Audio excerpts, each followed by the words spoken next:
দেখে জিভে জল আসছে। রবিবার মানেই তো মাংসের পাহাড়। তবে বাজারে গিয়ে পেলাম এত বড় 4 কিলো ওজনের কাতল মাছ।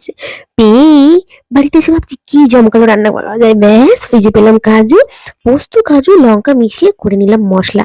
এবারে তেল দিয়ে ভাজরে, না না না না, ভাজবো না তো, ডাইরেক্ট রান্না করবো। কিভাবে? এইভাবে 5 ফোড়ন আর পেঁয়াজ ভেজে করে টমেটো দিয়ে এর মধ্যে দিয়ে দেবো কাঁচা পেঁপেগুলো।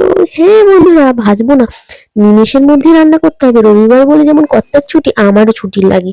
তাই জন্য আমি এইভাবে তৎক্ষণাৎ 5 মিনিটের মধ্যে রান্নাটা সেরে দিলাম। সব শেষে পোস্তটা দিয়ে জল দিয়ে 5 মিনিট ফুটিয়ে নিলে তারপরে দিয়ে দিলাম একটু দুধের সর। তোমরা চাইলে ক্রিমও দিতে পারো।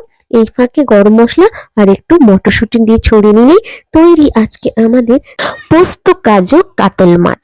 কেমন লাগলো অবশ্যই জানিও, আর ঝটপট দেরি না করে তোমরা বানিয়ে আমাকে জানিও।